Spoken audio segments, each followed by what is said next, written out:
new concept, that is enthalpies of physical transformations, right? Okay, in the previous session we have discussed about the enthalpy changes, internal energy changes and work done by the system or on the system, right? तर या session मध्ये आपण एन्थाल्पीज of physical ट्रान्सफॉर्मेशन्स हे शिकणार आहोत. आता एन्थाल्पीज of physical ट्रान्सफॉर्मेशनचं meaning असं आहे की कोणत्याही केमिकल रिएक्शन मध्ये किंवा कोणत्याही केमिकल प्रोसेसेस मध्ये त्याची फिजिकल स्टेट चेंज होत असते. ओके, म्हणजे सॉलिडचं रूपांतर लिक्विड मध्ये आणि लिक्विडचं रूपांतर गॅसेस मध्ये, म्हणजे ज्या ठिकाणी फिजिकल चेंज येत असतो त्याच्याशी रिलेटेड आपण हा कन्सेप्ट शिकणार आहोत. लक्षात ठेवा, या पर्टिक्युलर केसमध्ये त्याच्या केमिकल प्रॉपर्टीज चेंज होत नाही, फक्त आणि फक्त फिजिकल स्टेट्स चेंज होतात. आता फिजिकल स्टेट्स चेंज होतात म्हणजे फिजिकल ट्रान्सफॉर्मेशन. ओके, आता त्यामध्ये फर्स्ट कन्सेप्ट आहे that is nothing but enthalpies of phase transition.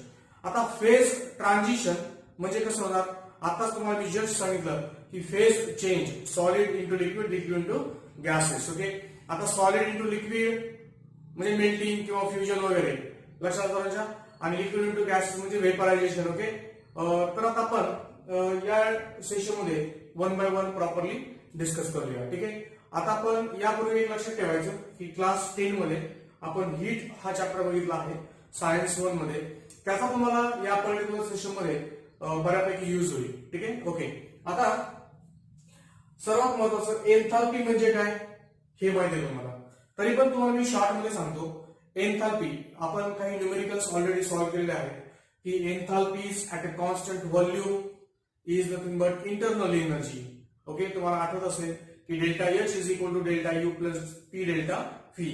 आता enthalpy at a constant volume म्हणजे पी डेल्टा व्ही होईल 0 आणि म्हणजेच delta H will be equal to internal energy. So here after we have to remember that enthalpies at a constant volume is internal energy, but enthalpies at a constant pressure that is nothing but delta H. लक्षात ठेवायचं. आणि मग आपण constant प्रेशरला ज्यावेळेस heat add करत असतो, लक्षात घ्या मी तुम्हाला सांगितलं होतं की most of the chemical reactions या ओपन कंटेनर मध्ये वगैरे आपण करत असतो किंवा परफॉर्म करत असतो. त्या पर्टिक्युलर केसमध्ये काय होत असतं की delta H is equal to delta U plus P delta V. ज्या वेळेस तुमचं एक्सटर्नल प्रेशर कॉन्स्टंट आहे त्यावेळेस जी हीट आपण ऍड करू त्याला आपण म्हणत असतो enthalpy. Enthalpy is heat content. Understood? Okay, so या पर्टिक्युलर केसमध्ये आणि आपण फर्स्ट लॉ ऑफ मध्ये पण हे शिकलो आहोत की internal energy is equal to Q plus W वगैरे वगैरे, त्या सर्व गोष्टी तुमच्या लक्षात असतीलच.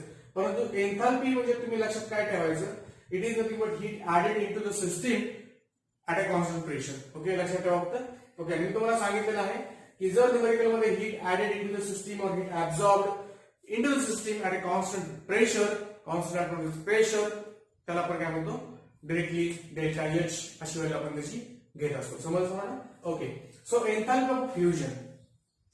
आता तुमच्यापैकी बऱ्याच लोकांना माहित आहे हा कॉन्सेप्ट फ्युजन म्हणजे काय. आता या सेशन मध्ये एकदम प्रॉपरली वन बाय वन आपण कॉन्सेप्ट डिस्कस करणार आहोत. तुम्ही केअरफुली फक्त ऐका, लिहू नका, फक्त तुम्ही व्यवस्थित ऐका. ठीक आहे ना, कारण आपल्या टेक्स्ट बुक मध्ये हा कॉन्सेप्ट एकदम योग्य पद्धतीने लिहून दिलेला आहे. तुम्हाला तेच आपल्या नोटबुक मध्ये लिहून घ्यायचं आहे. त्यामुळे हे सेशन तुम्ही प्रॉपरली फक्त ऐका. ठीक आहे ना, ओके ना. Enthalpy of fusion. आता फ्युजन म्हणजे काय, सपोज आपण एक बर्फाचा गोळा घेऊया. Let us say we have take ice.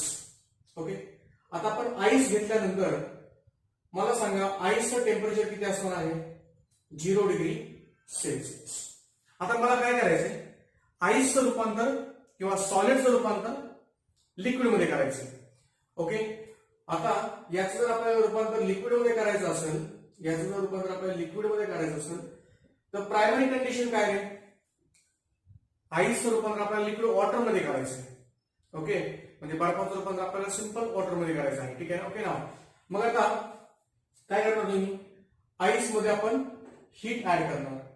ज्यावेळेस आईसला आपण हीट देणार त्यावेळेस जो काही तुमचा बर्फाचा गोळा आहे तो ज्यापासून बनलेला आहे, ज्या मोलिक्युल्स पासून बनलेला आहे, हे मोलिक्युल्स ती हीट घेतल्यानंतर एक्सपांड व्हायला लागते आणि त्याचं रूपांतर कशामध्ये होणार आहे, लिक्विड मध्ये होणार आहे.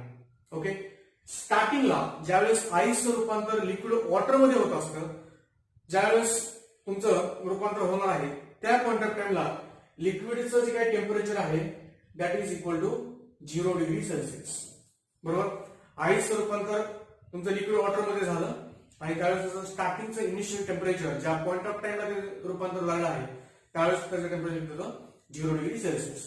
आणि त्यानंतर आपण त्या लिक्विडचं अजून टेम्परेचर वाढवलं तर त्या लिक्विडचं रूपांतर कशामध्ये होणार आहे, म्हणजे तुमचं टेम्परेचर तुम्ही याचं वाढवलं किंवा त्याच्यामध्ये हीट तुम्ही देत राहिले, हीट तुम्ही ऍड करत राहिले. ओके, ते 100 डिग्री सेल्सिअसला हे लिक्विड तुमचं कशामध्ये जाणार आहे, वेपर मध्ये जाणार आहे. ओके, वेपर्स मध्ये जाणार आहे. परंतु सध्या आपला पॉइंट ऑफ डिस्कशन हा नाहीये, सध्या आपण फक्त आणि फक्त फ्युजन बद्दल बोलतोय. या पर्टिक्युलर केस मध्ये आपण याला मेल्टिंग असं सुद्धा म्हणू शकतो की when ice is converted into the liquid at a constant temperature and at a constant pressure. Understood? Okay, this is nothing but melting. या पर्टिक्युलर केस मध्ये मला तुम्ही सांगा 0 डिग्री सेल्सिअस तुमचं आईसचं टेम्परेचर होतं, त्याचं रूपांतर तुमचं 0 डिग्री सेल्सिअस लिक्विड मध्ये झाले, पाण्यामध्ये झाले, राईट. ओके, मग ही प्रोसेस कशी झाली, आयसोथर्मल. कारण या पर्टिक्युलर केस मध्ये तुमचं टेम्परेचर कसं राहत आहे, कॉन्स्टंट राहत आहे. So this is nothing but isothermal process. हे समजलं कसं राहणार, इझी. म्हणजे प्रथम ice is or we can say H2O solid is converted into H2O liquid by absorbing some amount of heat. Heat दिली तर शक्य आहे, by absorbing some amount of heat. Okay, आता या पर्टिक्युलर केसमध्ये टेम्परेचर तुमचं कॉन्स्टंट आहे, प्रेशर सुद्धा तुमचं कसं आहे, कॉन्स्टंटच आहे. हीट तुम्ही ऍड करताय आणि त्यावेळेस तुमचं आईसचं रूपांतर किंवा सॉलिड वॉटरचं रूपांतर लिक्विड वॉटरमध्ये होत आहे. समजलं? This process is nothing but fusion. समजलं? आणि आता जर समजा याचा 1 मोल असेल, फॉर 1 मोल ही जी काय आपण हीट ऍड करत आहोत त्याला आपण काय म्हणतो, एन्थॅल्पी ऑफ फ्युजन. अंडरस्टूड? ओके, आता हेच तुम्हाला जे काही बोललेलं आहोत हे तुम्हाला प्रॉपरली व्यवस्थित डिफाइन करून सांगतो. What is एन्थॅल्पी of fusion? एन्थॅल्पी of fusion is defined as the amount of heat added into the solid, into the 1 mole of solid to convert it into the liquid state at a same temperature, at a same pressure, at a constant temperature and at a constant pressure. Understood? या particular केस मध्ये या ठिकाणाचा 1 मोलच असायला पाहिजे तरच हे शक्य आहे. ओके, आता आपल्याला एक बेसिक अंडरस्टँडिंग आहे की आईस 0 डिग्री सेल्सिअसला होता, ज्या पॉइंट ऑफ टाइमला तो लिक्विड मध्ये जाईल त्यावेळेस लिक्विडचं पण टेम्परेचर किती असणार आहे, 0 डिग्री सेल्सिअस. समजलं? म्हणून हे झालं आयसोथर्मल प्रोसेस, म्हणून ही झाली at a constant pressure isothermal process. समजलं? Okay, so enthalpy of fusion is written as like this. Delta काढायचं, डेल्टा एच ही झाली चेंज इन एन्थॅल्पी आणि फ्यूज म्हणजे एन्थॅल्पी ऑफ फ्युजन. समजलं सरांना? ओके, आता ज्या एक उलट असतं, म्हणजे ज्यावेळेस सॉलिडचं रूपांतर लिक्विड मध्ये होत असतं ऍट अ सेम टेम्परेचर त्याला आपण म्हणतो फ्युजन किंवा मेल्टिंग. परंतु याच्या उलट ज्यावेळेस लिक्विडचं रूपांतर आपण सॉलिड मध्ये करत असतो, म्हणजे वॉटरचं तुमचं जे काही लिक्विड वॉटर आहे त्याचं रूपांतर तुम्ही सॉलिड वॉटर म्हणजे आईस मध्ये करणार आहात त्याला आपण म्हणतो फ्रीजिंग प्रोसेस, त्याला आपण काय म्हणतो, फ्रीज होणे. ओके, आता ही तुम्हाला पर्टिक्युलर केस समजली असेलच. ओके, आपण क्लास 10 मध्ये विदाउट चेंजिंग फेज म्हणजे लिक्विडचं लिक्विडच राहिले तरी पण टेम्परेचर वाढत आहे, मग आपण हीट ऍड केल्यामुळे, ठीक आहे ना, ते पाहिलं आहे लॅटेंट हीट ह्या कन्सेप्ट मध्ये क्लास 10 मध्ये. तरी पण मी तुम्हाला सांगणार आहे. परंतु या पर्टिक्युलर केसमध्ये काय झालं आहे, या पर्टिक्युलर केसमध्ये सॉलिडचं रूपांतर लिक्विड मध्ये झालं at a same temperature and a constant pressure. Understood. आता हे जर आपल्याला व्यवस्थित एक्झाम्पल घ्यायचं म्हटलं तर हे एक्झाम्पल असं होईल, H2O solid is converted into H2O liquid. Okay, या ठिकाणी आपण असं म्हणूया at, or we can say enthalpy of fusion is equal to plus 6.0 kilojoule. याचं मिनिंग काय झालं की ज्यावेळेस सॉलिड वॉटरला लिक्विड वॉटर मध्ये कन्वर्ट होते ऍट 0 डिग्री सेल्सिअस, किती हीट आपण ऍड केली, the amount of heat added into solid water is plus 6 kilojoule. समजलं. तर या पर्टिक्युलर केसमध्ये ज्या आईस मध्ये आपण हीट ऍड करणार आहोत किंवा ज्या आईस मध्ये आपण हीट ऍब्झॉर्ब करणार आहोत ते किती असणार आहे, प्लस 6. आता जर समजा पेपरमध्ये कधी आपल्याला असा क्वेश्चन येऊ शकतो की समजा त्यांनी आपल्याला असं दिले सॉलिडचं लिक्विड मध्ये काय करणार, आपल्याला सॉलिडचं लिक्विड मध्ये करायचं म्हणजे सॉलिडला हीट काय तरी ऍब्झॉर्ब करावं लागेल, हीट घ्यावं लागेल तरच ते लिक्विड मध्ये जाणार आहे. ओके, याला जर आपण असं उलट घ्यायचं म्हटलं म्हणजे हे जर तुमचं फ्युजन किंवा मेल्टिंग, जर तुम्हाला मी फ्रीजिंग म्हटलं असतं, फ्रीजिंग मध्ये तुम्हाला काय समजतंय की फ्रीजिंग मध्ये तुम्हाला हे समजत आहे की लिक्विडचं रूपांतर कशामध्ये होत असतं, सॉलिडमध्ये. मग या पर्टिक्युलर केसमध्ये तुम्ही डेल्टा एच ची व्हॅल्यू कशी देणार, डेल्टा फ्रीज म्हणणार. काय म्हणणार, फ्रीज किती, या ठिकाणी उलट होईल ना, आपण रिएक्शन पूर्णपणे उलटी केली म्हणजे या बाजूला हे लिक्विड आलंय म्हणजेच इथं जे साइन आहे ते तुमचं साइन काय होणार आहे, -6.00 किलो जूल पर मोल वगैरे. ठीक आहे. आता हे तुम्हाला एक एक्स्ट्रा इन्फॉर्मेशन म्हणून आपल्या टिप्स मध्ये पण दिलेलं आहे, तुम्ही प्रॉपरली रीड करायचं, फक्त कन्सेप्ट समजून घ्या. ठीक आहे. ओके ना.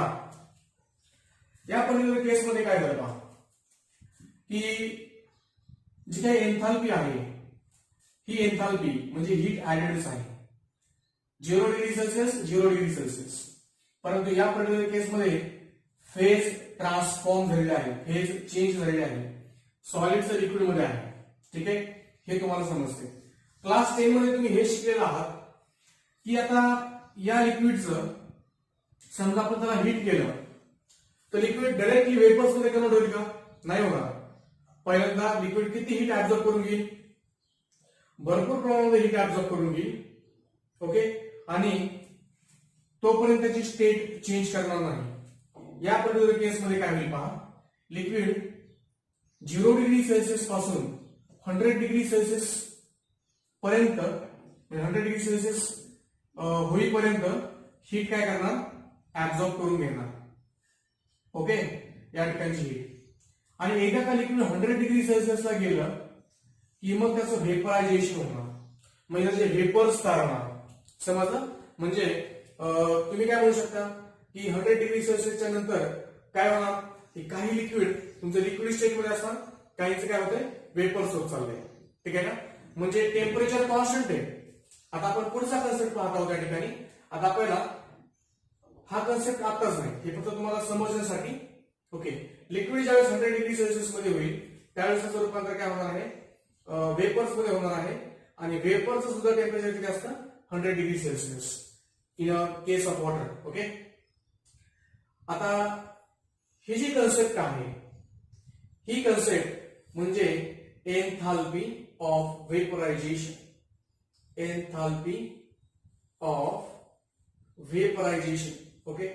Enthalpy of vaporisation.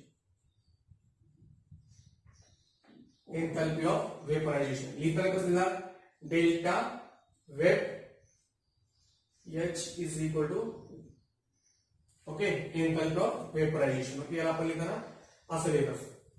या पर्टिक्युलर केसमध्ये मला तुम्ही सांगा फिजिकल चेंज झाला का. यस. या पर्टिक्युलर केसला हे लिक्विड आहे, now this is in the gases state. Okay. मग या पर्टिक्युलर केसमध्ये अजून आपण एक लक्षात ठेवायचंय, 1 मोल ऑफ लिक्विडच पाहिजे. 1 मोल ऑफ लिक्विडचं रूपांतर वेपर्स मध्ये होण्यासाठी जेवढ्या प्रमाणामध्ये आपण हीट ऍड करतो ही हीट कन्सिडर करायची नाही. ठीक आहे. हे आपण सेपरेट बघतोय. ओके, हे इथं हे मधलं आपल्या याच्यामध्ये नाही आता डिस्कशन मध्ये. ज्यावेळेस लिक्विड तुमचं 100 डिग्री सेल्सिअसला असेल त्यावेळेस त्याचं रूपांतर तुम्हाला कशामध्ये करायचं आहे, वेपर्स मध्ये. किती डिग्री सेल्सिअसला, 100 डिग्री सेल्सिअसला. ओके, त्यावेळेस तुम्हाला किती प्रमाणामध्ये हीट ऍड करावी लागते त्याला आपण म्हणतो एन्थाल्पी ऑफ व्हेपरायझेशन. या पर्टिक्युलर केसमध्ये टेम्परेचर पण कॉन्स्टंट पाहिजे, प्रेशर पण कॉन्स्टंटच पाहिजे.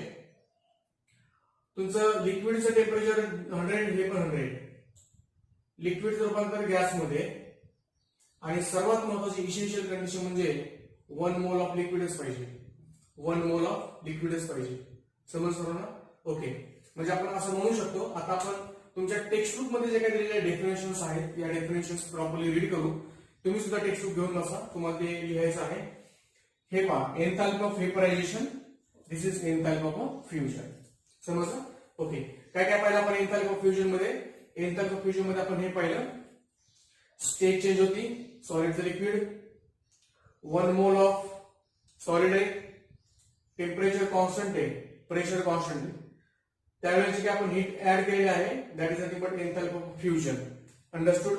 हीट ऍड केलेली म्हणजे हीट आपली येणार आहे प्लस. तुम्हाला मी चालता एक कन्सेप्ट सांगितला होता, that is nothing but freezing.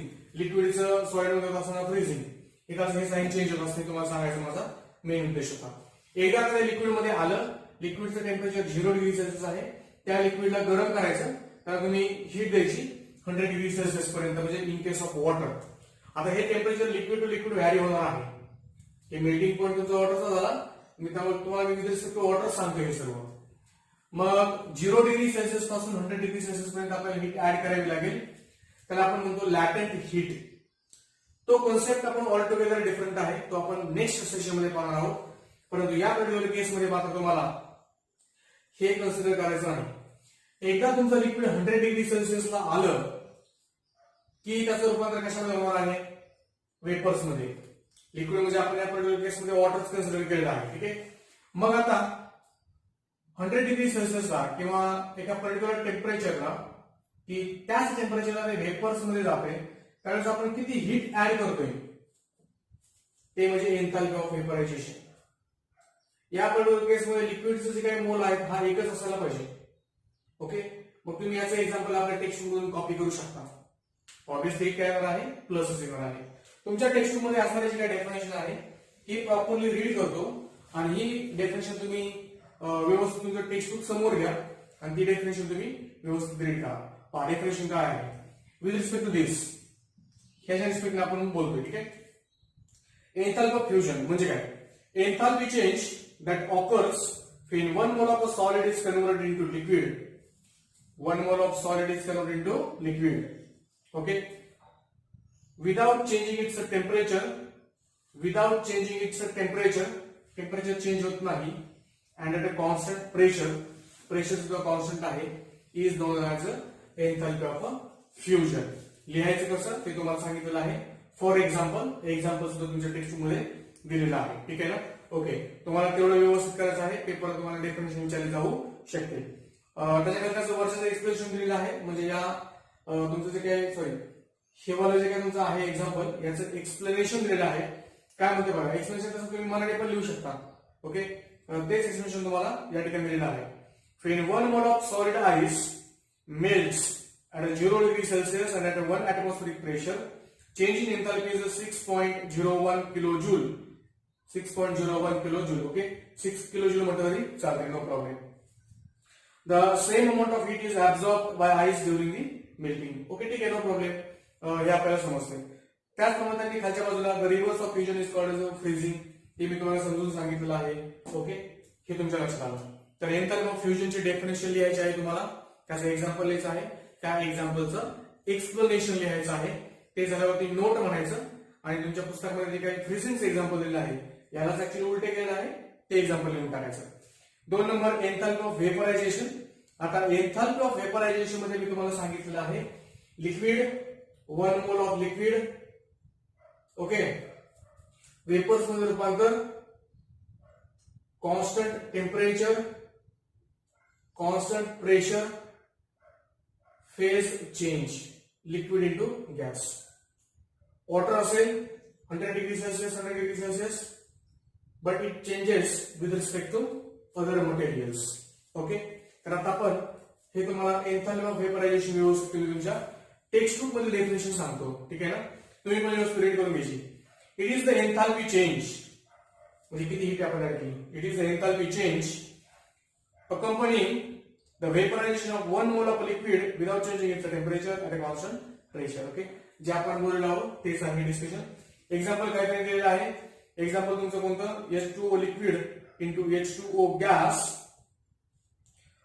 तर तुम्हाला 100 डिग्री सेल्सिअस त्यांनी व्हॅल्यू दिलेली आहे प्लस 40 किलो जूल पर मोल. ओके, प्लस 40 किलो जूल पर मोल. आता हे जर तुम्हाला लिक्विडचं गॅसमध्ये बनायचं असेल तर वेपरायझेशन प्लस 40.7 असतं ऍक्च्युअली किलो जूल पर मोल. मग तुम्ही म्हणा असतं किलो जूल पर मोल, ठीक आहे. मग यावरती या ठिकाणी किलो जूल पर मोल का नाही केलं. ओके, ते किलो जूल पर मोल हे बाय डिफॉल्ट आहे, कारण ते 1 मोल आहे की नाही. ठीक आहे ना, मग तुम्ही या ठिकाणी पर मोल लिहा किंवा नका लिहू. Okay, no problem. परंतु टेक्स्ट मध्ये दिला आहे तर तुम्ही लिहू शकता. या ठिकाणी पण तुम्ही पर मोल असं म्हणू शकता. ठीक आहे, पर मोल. ओके, हे तुमच्या लक्षात आलं. ओके, त्यामध्ये तुम्ही काय करा, एन्थाल्पी ऑफ वेपरायझेशनची डेफिनेशन लिहा आणि वरचं एक्झाम्पल लिहा ऍट 100 डिग्री सेल्सिअस वर.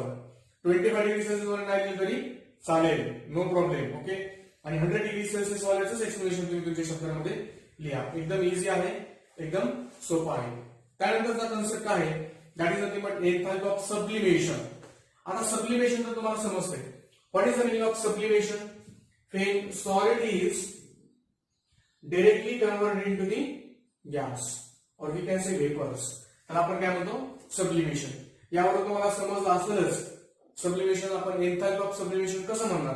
तर एन्थाल्पी ऑफ सब्लिमेशन म्हणजे या पर्टिक्युलर केसमध्ये आपण असं बोलणार की 1 मोल ऑफ सॉलिडच पाहिजे, कारण त्याचं रूपांतर व्हेपर्स मध्ये म्हणा किंवा गॅस मध्ये म्हणा, त्यालाच आपण काय म्हणतो enthalpy of sublimation. Understood.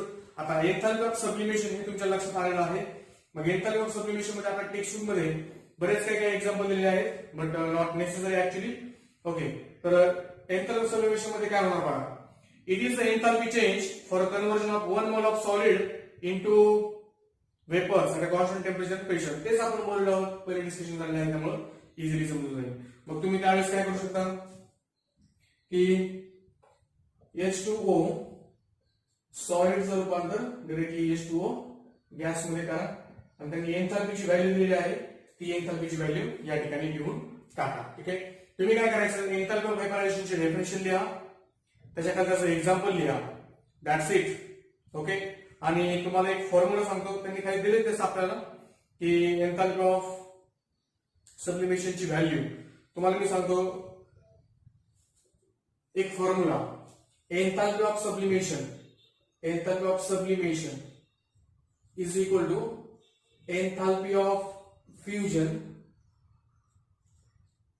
Plus enthalpy of vaporization. जर समजा आपल्याला सीईटीला विचारलंच कुणी तर enthalpy of sublimation is equal to enthalpy of fusion plus enthalpy of vaporization. त्यांनी वरती एक एक्झाम्पल पण दिलेलं आहे, ते सुद्धा तुम्ही इझिली लिहून घेऊ शकता. ठीक आहे ना. ओके, तर या ठिकाणी आपण या 3 डेफिनेशन व्यवस्थित पाहिलेले आहेत. यानंतर जे डेफिनेशन आहे ती म्हणजे enthalpy of ionization, enthalpy of ॲटमायझेशन आणि एन्थाल्पी ऑफ सोल्युशन. तर या 3 डेफिनेशन्स आपण नेक्स्ट सेशन मध्ये पाहणार आहोत. या सेशनसाठी एवढंच. तुम्हाला व्यवस्थित हे रीड करायचं आहे. डेफिनेशन्स आहेत, लिहिण्याची मेथड पण तुम्हाला सांगितलेली आहे. डेफिनेशन लिहा, it is represented by this, हे पण लिहा, एक एक्झाम्पल लिहा. समजलं ना. एन्थाल्पी ऑफ तुमचं फ्युजन असू द्या, वेपरायझेशन असू द्या, एन्थाल्पी ऑफ तुमचं सब्लिमेशन असू द्या, कॉन्स्टंट टेम्परेचर हा शब्द आला पाहिजे, कॉन्स्टंट प्रेशर हा शब्द आला पाहिजे. ठीक आहे ना. ओके, फेज चेंज हा शब्द मला तुमचा आला पाहिजे. फेज चेंजेस फ्युजन मध्ये तुमचं सॉलिडचं लिक्विड, वेपरायझेशन मध्ये लिक्विडचं गॅस, सब्लिमेशन मध्ये सॉलिडचं गॅस. ओके, तर अशा प्रकारे या 3 डेफिनेशन्स तुम्हाला लिहायचे आहेत, तिघांचे एक्झाम्पल्स लिहायचे आहेत, हा फॉर्म्युला सुद्धा लिहायचा आहे. ओके, या फॉर्म्युल्यावरती आधारित एक मल्टिपल चॉईस क्वेश्चन मी तुम्हाला देणार आहे तुमच्या नेक्स्ट टेस्ट मध्ये. त्यामुळे हा फॉर्म्युला व्यवस्थित लिहायचा आहे, नोट बनायचं आणि फॉर्म्युला लिहून टाकायचा. तर आपण या ठिकाणी थांबूया. धन्यवाद. All the best.